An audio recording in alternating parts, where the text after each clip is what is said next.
अस्सलाम वालेकुम। Welcome to the physics concept. आज जिस टॉपिक को हम डिस्कस करेंगे वो है horizontal mass spring system. Horizontal mass spring system. अब आपको इस फिगर के अंदर ये हॉरिजॉन्टल मास स्प्रिंग सिस्टम आपको नज़र आ रहा है। सबसे पहले फिगर ए में आप देखें कि हमारे पास एक स्प्रिंग है, उसके साथ एक मास अटैच है और ये इस वक्त रेस्ट में है। इसका मतलब है कि ये वाली जो इसकी पोजीशन है, ये इसकी मीन पोजीशन कहें या इसकी इक्विलिब्रियम पोजीशन कहें। ठीक है, हो गया।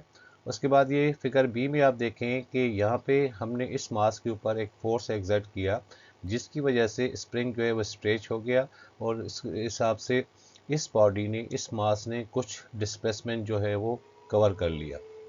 अब जब यहाँ पे हम इस बॉडी को पकड़ के रखेंगे, क्योंकि इसके ऊपर जो है ये जो डायरेक्शन आपको फोर्स की नज़र आ रही है, ये डायरेक्शन क्या है, दिस इज रीस्टोरिंग फोर्स। इस स्प्रिंग के ऊपर क्या है, एक रीस्टोरिंग फोर्स है।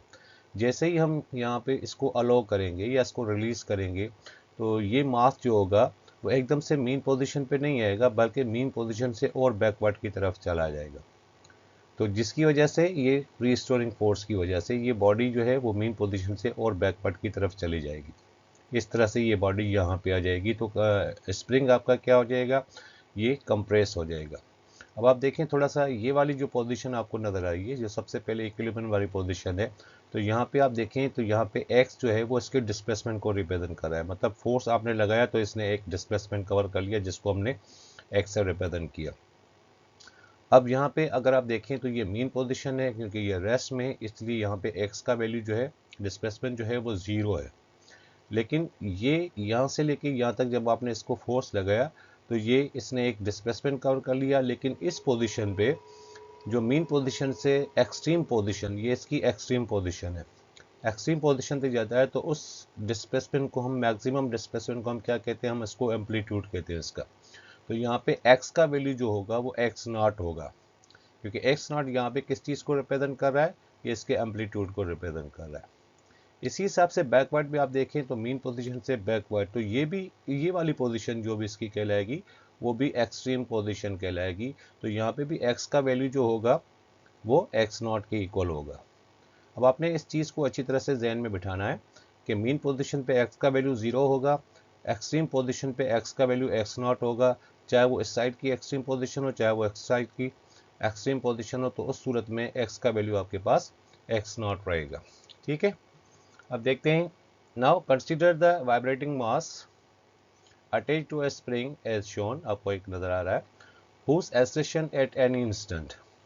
अब हम इसकी थोड़ी सी एनिमेशन देखते हैं कि अगर फोर्स लगाने के बाद ये बॉडी, अगर ये इस तरह से आगे आएगी तो फिर ये बैकवर्ड पे भी जाएगी, तो इसका जो मोशन होगा वो मोशन किस तरह से होगा, ये देखें ध्यान से। ये स्प्रिंग अटैच है, ये इसकी मेन पोजीशन है, आप इसको इक्विलिब्रियम पोजीशन भी कह सकते हैं। जैसे हमने इसके ऊपर फोर्स लगाया तो ये बॉडी बैक एंड फोर्थ, मतलब टू एंड फ्रो मोशन में जो है वो मूव कर रही है। और टू एंड फ्रो मोशन जो होता है वो सिंपल हार्मोनिक मोशन होता है। बैक एंड फोर्थ कहें, टू एंड फ्रो कहें, या वाइब्रेटरी मोशन कहें। A vibratory or to and fro motion in which acceleration is directly proportional to the displacement and it is always directed towards its mean position। हमेशा आप इसकी direction देखें तो direction कहाँ पे, इसकी मीन पोजीशन पे। अगर ये यहाँ से आ रहा है तो डायरेक्शन मीन पोजीशन की तरफ है, यहाँ से आ रहा है तो भी डायरेक्शन मीन पोजीशन पे आ रहा है। तो ये वाला कॉन्सेप्ट जो है उसको हम क्या कहते हैं, हुक्स लॉ कहते हैं। और हुक्स लॉ आपका F is equal to minus k x के इक्वल होता है। ठीक है, अब यहाँ पे हमने क्या करना है, सबसे पहले हम यहाँ पे देखें तो इस कॉन्सेप्ट में हम देखें कि हमारे पास जो सेकंड लॉ ऑफ मोशन होता है, from second law of motion we know that second law of motion क्या होता है, F is equal to m a के इक्वल होता है। इसको हमने नाम दे दिया इक्वेशन नंबर 1 का। एंड फ्रॉम हुक्स लॉ, अभी आपने देखा ये Hooke's law, from Hooke's law F is equal to minus k x, तो यहाँ पे आपके पास क्या हो गया, माइनस के होगा। अब ये इक्वेशन भी फोर्स के इक्वल है और ये इक्वेशन भी फोर्स के इक्वल है, कि दोनों को हम आपस में अगर कंपेयर करें, compare equation number 1 and 2, that is m a is equal to minus k x, क्योंकि ये भी फोर्स है ये भी फोर्स है। तो एक फोर्स आपका एम ए के इक्वल है, इज इक्वल टू माइनस दूसरा फोर्स आपके पास माइनस के एक्स के इक्वल है। तो यहाँ पे अगर ए को यहीं पे रहने दें, एम जो है यहाँ पे मल्टीप्लाई में, इसको इज इक्वल तरफ लेके जाए तो ये डिवाइड में आ जाएगा। That is a is equal to minus k upon m into x. अब के स्प्रिंग कांस्टेंट को रिप्रेजेंट करता है और m जो होता है बॉडी का मास होता है, तो बॉडी का मास जो होगा वो भी कांस्टेंट ही होगा। तो यहाँ पे k अपॉन m क्या है, वो कांस्टेंट है। अब आपके पास इक्वेशन क्या होगी, a is equal to minus k upon m constant हो गया इंटू एक्स आपके पास हो गया। अब जो रूल होता है कि अगर कांस्टेंट है इज इक्वल टू कांस्टेंट है, इसको रिमूव किया जाए तो उसकी जगह पे साइन ऑफ प्रोपोर्शनलिटी आ जाती है। This is sine of proportionality. या हमारे पास अगर साइन ऑफ प्रोपोर्शनलिटी होती है उसको रिमूव करते हैं तो उसकी जगह पे इज इक्वल टू कांस्टेंट आ जाता है। तो यहाँ पे हमारे पास इज इक्वल टू कांस्टेंट पहले से मौजूद है, इसको हमने रिमूव किया तो उसकी जगह पे हमारे पास क्या आ गया, that is a is equal to sorry a directly proportional to minus x. इसका मतलब है कि एक्सेलरेशन डायरेक्टली प्रोपोर्शनल कर रही है किसके साथ, उसके डिस्प्लेसमेंट के साथ। तो ये कॉन्सेप्ट हम इसको क्या कहते हैं, ये इक्वेशन आपको जहाँ पे भी नजर आती है हम इसको कहते हैं कि this is simple harmonic motion. Hence motion of horizontal mass spring system is simple harmonic motion.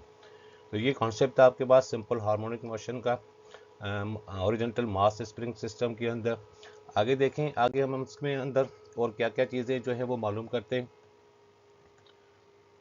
अब वी नो दैट इज अभी अभी आपने इक्वेशन नंबर 2 आपने देखी, that is a is equal to minus k upon m into x, equation number 2। And we know that a is equal to minus omega square x के equal होता है। एक accession का फार्मूला ये है हमारे पास, एक एक्सेशन का फार्मूला ये है जो हमने प्रीवियस टॉपिक के अंदर हमने इस इक्वेशन को ड्राइव किया था। इसको हमने नाम दे दिया इक्वेशन नंबर 3 का। अब यहाँ पे भी ये एक्सेलेरेशन है, यहाँ पे भी ये एक्सेलेरेशन है, दोनों एक्सेलेरेशन है, तो दोनों एक्सेलेरेशन को आपस में हम क्या कर रहे हैं, कंपेयर कर रहे हैं। That is compare equation 2 and 3। That is 2 तो अभी अभी हमने मालूम की, ए हमने पहले से मालूम की हुई है, ये वाली इक्वेशन 3 हमने पहले से मालूम की हुई है। तो दोनों को जब हम कंपेयर करेंगे तो एक साइड पे minus omega square x is equal to minus k upon m into x हो गया। अब यहाँ पे आप देखें कि कौन कौन सी चीज़ें कैंसिल हो रही हैं। यहाँ पे माइनस माइनस के साथ कैंसिल हो गया और यहाँ पे x जो है इस x के साथ कैंसिल हो गया। तो अभी बाकी आपके पास क्या आ जाएगा, that is omega square is equal to k upon m, क्योंकि माइनस एक्स यहाँ से गया, माइनस एक्स यहाँ से गया, तो omega square is equal to k upon m, क्योंकि स्क्वायर है, स्क्वायर को जब हम ख़त्म करते हैं तो इज इक्वल टू की उस तरफ क्या होता है, स्क्वायर रूट आ जाता है। तो omega is equal to under root k upon m. तो यहाँ पे हमारे पास क्या आ गया, ओमेगा का वैल्यू आ गया। ठीक है। अब अगर हम इसके टाइम पीरियड की बात करें, हॉरिजॉन्टल मास स्प्रिंग सिस्टम के टाइम पीरियड की बात करें, तो अगर किसी प्रॉब्लम के अंदर हमें इसका टाइम पीरियड मालूम करना हो तो हमें उसके लिए कौन सी इक्वेशन यूज़ करनी होगी। वही नो दैट टाइम पीरियड क्या होता है, t is equal to 2 pi upon omega. ये प्रीवियस टॉपिक में हमने इस चीज़ को देखा था, that is t is equal to 2 pi upon omega. अब ओमेगा का वैल्यू हमने मालूम किया हुआ है under root k upon m, तो यहाँ पे 2 अपॉन ओमेगा है, तो ओमेगा का वैल्यू हमने पुट किया under root k upon M. और टी इज इक्वल टू 2 पाई, ये अगर नीचे डिवाइड में है के अपॉन एम है तो ऊपर आ जाएगा, तो ये एम अपॉन के हो जाएगा। तो यहाँ पे टाइम पीरियड का जो फार्मूला हो गया इन मास स्प्रिंग सिस्टम के अंदर, एक चीज़ आप अच्छी तरह से ध्यान में कर लें कि अगर सिंपल पेंडुलम का मोशन हो तो उसका टाइम पीरियड कुछ अलग होगा, अगर मास स्प्रिंग सिस्टम हो तो उसका टाइम पीरियड कुछ ऐसे होगा, that is t is equal to 2 pi under root m upon k. इसी हिसाब से अगर हम इसकी फ्रीक्वेंसी मालूम करें तो वी नो दैट फ्रीक्वेंसी क्या होता है, फ्रीक्वेंसी जो होती है वो रेसिप्रोकल होता है किसका, टाइम पीरियड का। अगर टाइम पीरियड यहाँ पे 2 अपॉन ओमेगा है तो यहाँ पे फ्रीक्वेंसी क्या होगी, इसके उलट होगी, ओमेगा अपॉन 2 पाई हो जाएगा। ठीक है, क्योंकि f is equal to 1 upon t होता है, frequency is the reciprocal of time period. तो यहाँ पे f is equal to omega upon 2 pi हो गया, तो ओमेगा का वैल्यू हमारे पास पहले से मौजूद है, that is omega is equal to under root k upon m. तो ओमेगा की जगह पे हम इसका वैल्यू पुट करेंगे कि अपॉन एम, तो यहाँ पे ये जो 2 डिवाइडेड बाय 2 पाई, इसको हमने 1 अपॉन 2 पाई करके into under root k upon M. अगर under root k upon M को हम मल्टीप्लाई 1 के साथ करें तो under root k upon M divided by 2 पाई, आप इसको ऐसे लिखें या वैसे लिखें एक ही बात है। तो यहाँ पे हमने इसका टाइम पीरियड भी मालूम कर लिया मास स्प्रिंग सिस्टम का, और इसकी हमने फ्रीक्वेंसी भी मालूम कर ली, that is mass spring, horizontal mass spring system के अंदर। क्लियर होगी बात। आगे देखते हैं, इसी कॉन्सेप्ट को, हॉरिजॉन्टल मास स्प्रिंग सिस्टम को, तो यहाँ पे हम इसका इंस्टेंटेनियस डिस्प्लेसमेंट मालूम करते हैं। अगर आपको याद है तो हमने इंस्टेंटेनियस डिस्प्लेसमेंट पहले भी मालूम किया हुआ है, और वो हमारे पास क्या था, that is x is equal to x not sine theta था, and we know that theta जो होता है वो ओमेगा टी के इक्वल होता है। तो यहाँ पे इंस्टेंटेनियस डिस्प्लेसमेंट हमारे पास क्या है, ये हमने पहले से मालूम किया हुआ है, that is x is equal to x not. अगर आप प्रीवियस टॉपिक मेरा देखें तो वहाँ पे ये इसकी डेरिवेशन भी मौजूद है, इंस्टेंटेनियस डिस्प्लेसमेंट की डेरिवेशन भी है, इंस्टेंटेनियस वेलोसिटी की भी डेरिवेशन है, और इंस्टेंटेनियस एक्सेलरेशन की भी डेरिवेशन है। उस टॉपिक को, इसकी लिंक अगर मैं ऊपर यहाँ पे आपको दे दूँ तो उसको पहले अच्छी तरह से देख लीजिएगा, फिर यहाँ पे आ जाएगा। ठीक है, तो x is equal to x not sine omega t हो गया, but we know that omega अभी अभी हमने मालूम किया, that is under root k upon m. तो जहाँ पे ओमेगा होगा वहाँ पे इस ओमेगा का वैल्यू पुट करेंगे, that is x is equal to x not sine under root k upon m, क्योंकि ये ओमेगा का वैल्यू है, इनटू टी।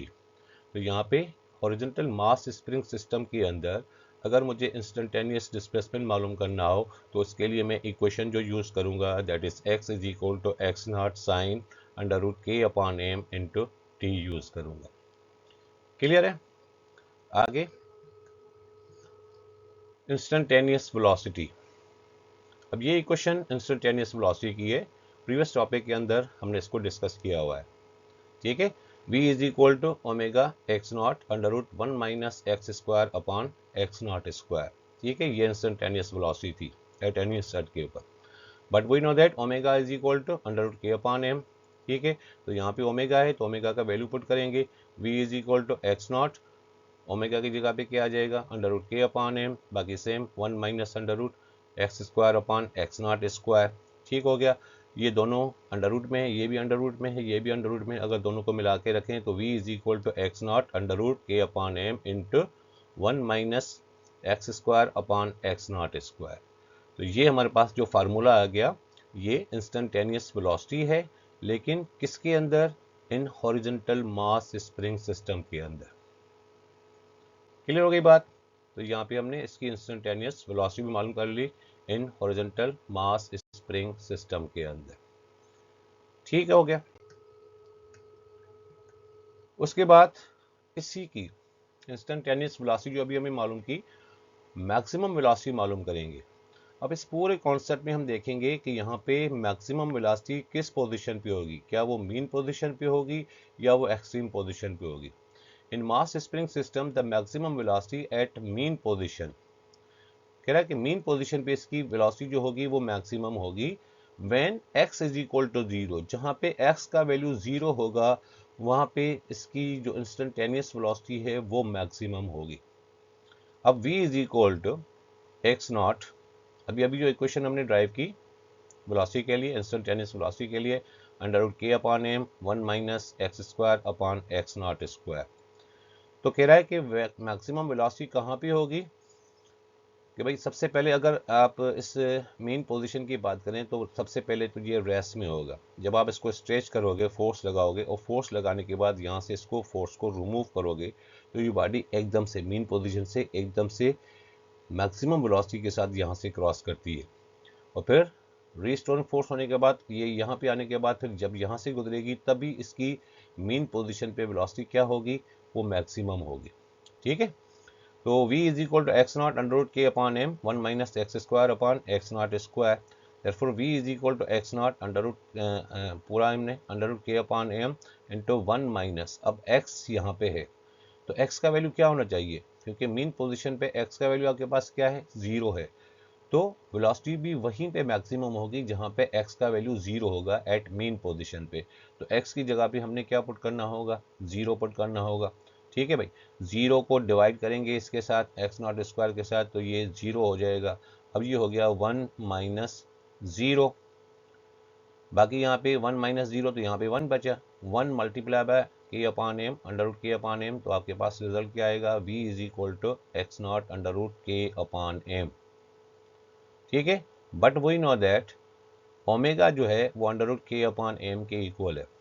ठीक है, अभी अभी आपको मालूम है, तो यहाँ पे आपके पास क्या हो गया, v is equal to x not under root k upon m, therefore v is equal to ये वाली चीज़ जो है √k/m जो है इसकी जगह पे हमने क्या पुट करना होगा, हमने यहाँ पे ओमेगा पुट करना होगा। But we know that omega is equal to √k/m, therefore ये v is equal to same x0 आ गया, √k/m की जगह पे क्या आ जाएगा, ओमेगा आ जाएगा।